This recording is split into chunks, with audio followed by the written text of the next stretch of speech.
And then we're pulling them out. So we know that they're ready to harvest when there's 4 dead leaves at the bottom. Let's double check. What do we have here? 3. Well, I think something broke off, right? It looks like it was 1, 2, 3, 4. And the others... But count this one. Yeah, then extra. Then we've got 5. Hi guys, it's time to harvest my garlic. When my kids found out that I was planning to harvest without them while making a video, they were disappointed. I didn't know they were invested in the garlic, so they're gonna join me for part of this harvest. I think I'm gonna dig out wide, because I'm not sure how far down this is. Oh my goodness. Really far down? Maybe. Here, I'll pull for you. Pull down low, okay, so that it doesn't break. Ooh, winner! That was bigger than I expected. Oh, isn't it beautiful? Yeah. Let's give it a little knock, knock, knock to get some of that. Knock, knock. Garlic, come on. I'm out of ground. There's the first head. I am happy with that size. This is the variety that I thought was looking a lot smaller. At least the stalks were. So if the small ones are this size, I am very content. All right, kiddos, so this is the music. We're gonna put music on the second row. I will be the digger and you will be the pullers. Woo! All right, reach down low and give it a pull. Oh, that's a good one, Willa. Maybe the corner ones are better because they have a lot of room. I can't do it. Let me loosen it up a little more for you. I got some more green beans on. Look how tall. I know, they are really taking off. That's beautiful. Look at the green zone from the rain, right? Yeah. All right, now give it a pull, Jamie. I think it's ready. I think mine is even bigger than the first one. You're getting the good ones, Willa girl. Oh, Jamie! Whoa, look at this one. Woohoo! Give it a knock. This is such a big one. That is a really good one. Let me take another one. Okay, go ahead. I grew 2 varieties of garlic this year, Music, which is new for me, and German White, which I grew last year and really liked because it produces really large heads. I'm curious whether there's a noticeable difference in flavor between the two, but I will not be eating these, at least not anytime soon. I'll tell you why at the end of this video. This one's a little over mature. You can see the cloves are pulling away. Oh yeah, I got that. I think those are the ones that get used right away. As you can see, everything's pretty muddy right now. We've had several days of rain. Ideally, I like to harvest root crops after several days of dry. That way they come out clean and they'll cure faster. But today's the day that I have time to do this. We've been getting so much rain, I can't imagine finding several days in a row that are dry. So we'll do it as is. I'll just make sure that these get a lot of time to cure.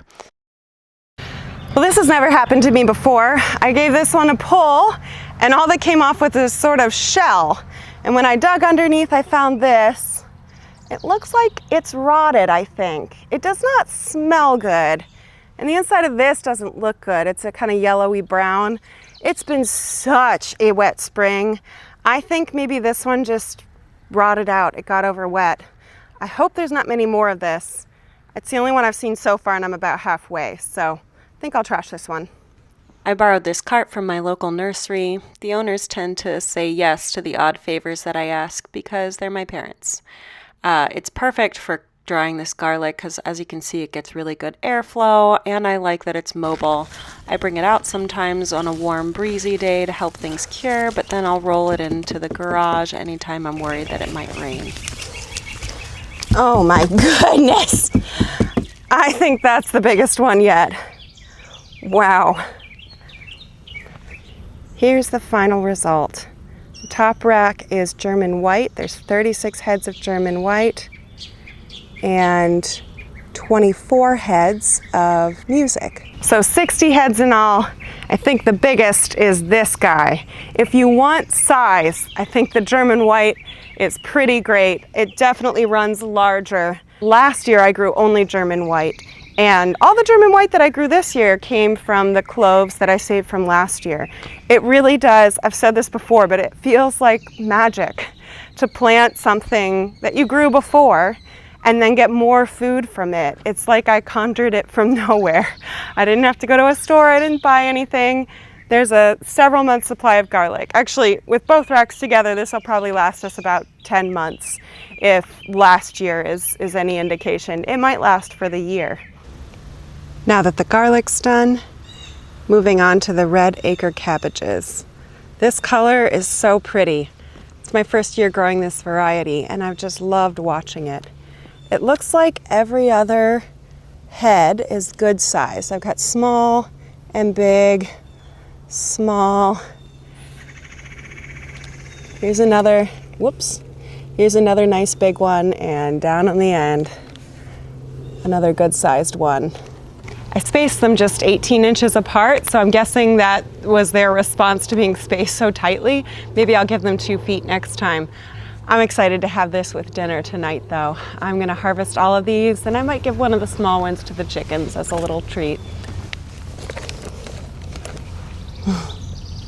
Hey girly. Hey girly.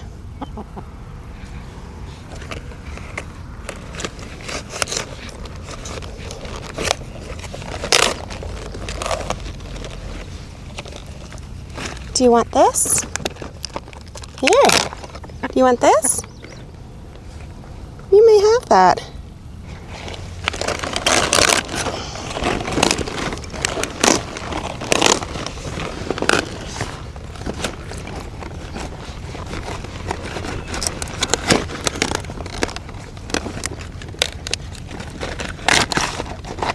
Wow. That color is so beautiful.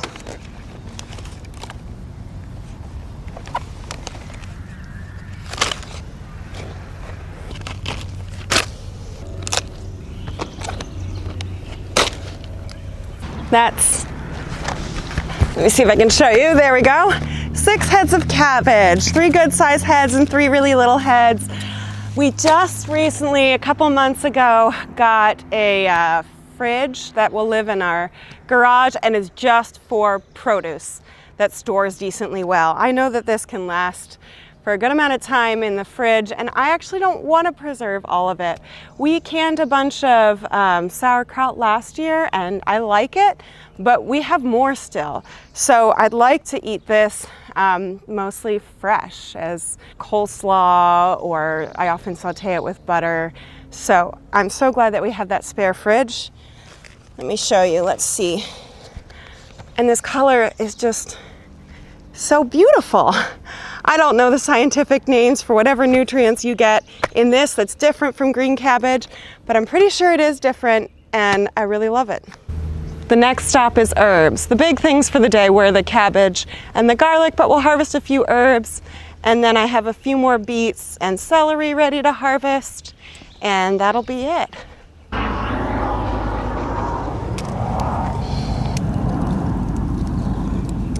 This is my thyme. I love the smell of thyme. I haven't started drying any for the year, so I need this to hang up and start to dry. I use a lot of thyme while cooking. I think I might start planting more thyme around my veggies. I've read that some people found it really useful for deterring pests. If you have any experience with that, let me know. I'm really looking for more natural pest management strategies because I've not solved it all yet. Next up is my fennel. I have been looking forward to harvesting this one.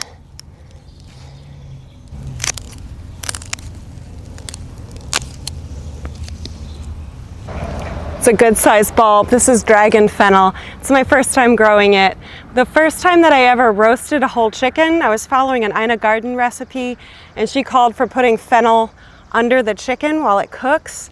And oh my goodness, it caramelized and was so delicious. This was years ago, but I haven't made it that way since. So that's what I had in mind when I planted this. This is going under a roast chicken.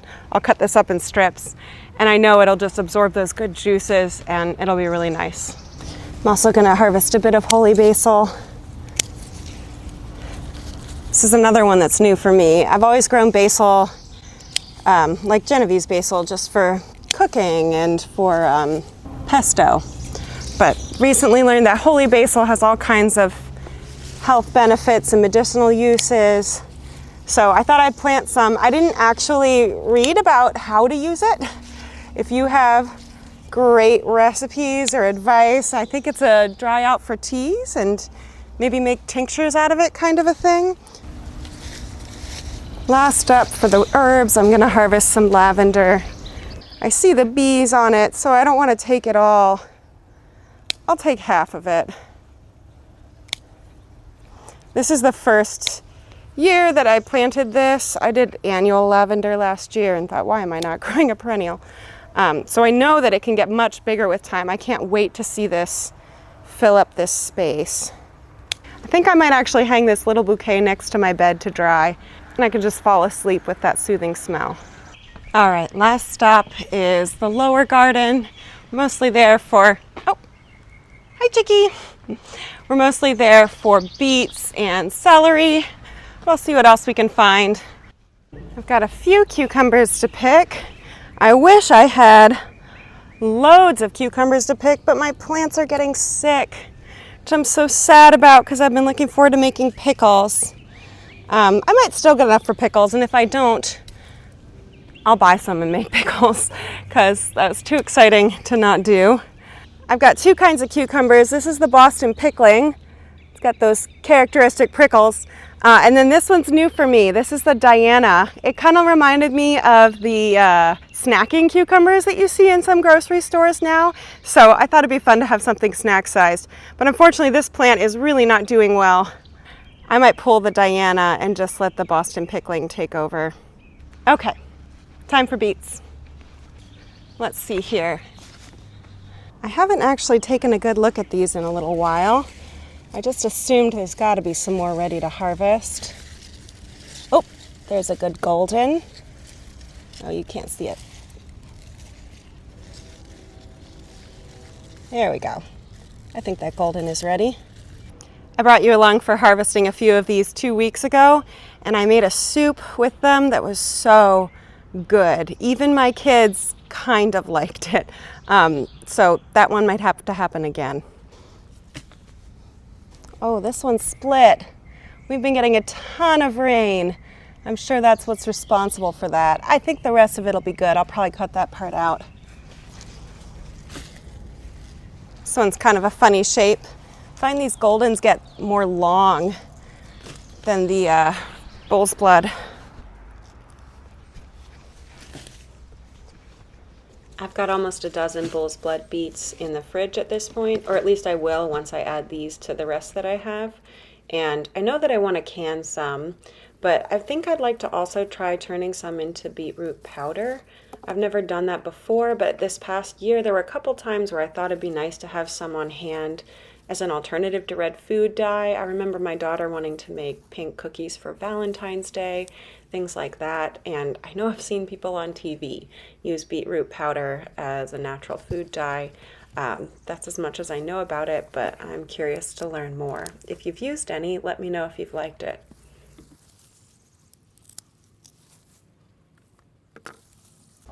The last time that I brought you along for harvesting celery, I was harvesting it by cutting it towards the bottom with scissors, and I recently learned that that is not the best way to harvest. So I'll show you what I did last time. You can see here I just made a little cut, but I now know that it's important to break the whole thing off right down to the bottom because that signals to the plant that it should grow more. So this is how I'll do it from now on.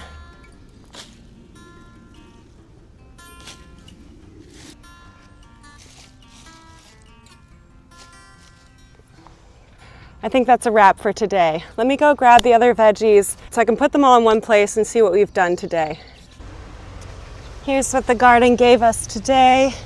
I've been especially looking forward to this garlic because if you grow garlic, you know it takes so long. This was planted in October, so finally it pays off. So we've got golden beets, bull's blood beets, celery, red acre cabbage, thyme, fennel, holy basil, lavender, and then 60 heads of garlic. Unfortunately, I will not be eating a lot of this anytime soon because I'm dealing with some autoimmune issues, and I'm finally seeing a doctor that I think is going to be really helpful.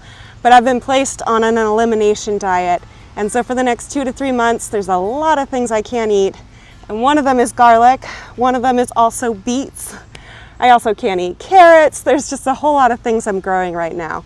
But to me, that means that it's extra important that I preserve a lot of this summer harvest because I do think these foods are going to come back.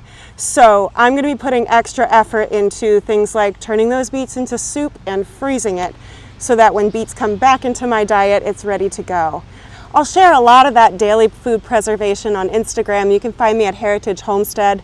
I don't always have the energy to make those beautiful posts that seem to be the Instagram standard, but I do like sharing stories, just quick snapshots of what I'm doing every day, because I am growing food or preserving food or preparing food every day.